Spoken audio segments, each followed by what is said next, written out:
കൂടുതൽ എഴുതാനും വായിക്കാനും ഒക്കെ കഴിയണം നമുക്ക് അല്ലേ? നമ്മുടെ കുഞ്ഞുങ്ങളെ നോക്കിക്കഴിഞ്ഞാൽ അവർക്ക് ഒരു വലിയ പുസ്തകം അവരുടെ കയ്യിൽ കിട്ടിയത് വായിക്കാനുള്ളൊരു ക്ഷമയൊന്നും നമ്മുടെ കുട്ടികൾക്കില്ല. പൊതുവേ വായനാശീലം കുറയുന്നു കുറച്ചു കാലമായി തുടങ്ങിയിട്ട്. ടെലിവിഷൻ ആദ്യകാലത്തൊരു വലിയ വില്ലനായിരുന്നു.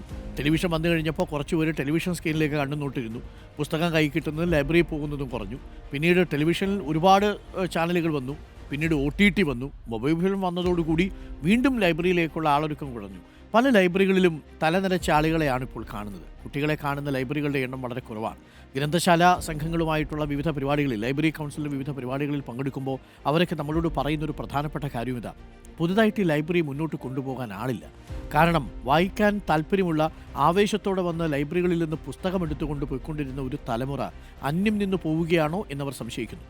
എന്നാൽ ഇവർ ഓൺലൈനോ ഡിജിറ്റലായിട്ടോ ഒക്കെ വായിച്ചാൽ നമുക്കത് മനസ്സിലാവും. പക്ഷേ ഇവർ വായിക്കുന്നുമില്ല. പുസ്തകത്തിൽ നിന്ന് നേരെ അവർ ലാൻഡ് ചെയ്തിരിക്കുന്നത് റീലുകളിലേക്കാണ്. റീൽ എത്ര മണിക്കൂർ വേണമെങ്കിലും ഇരുന്ന് കണ്ടോളും. അതിന് തലച്ചോറിന് പ്രത്യേകിച്ച് പണിയൊന്നുമില്ലല്ലോ. അതിങ്ങനെ കണ്ട് ആസ്വദിക്കുക എന്നുള്ളതാണ്.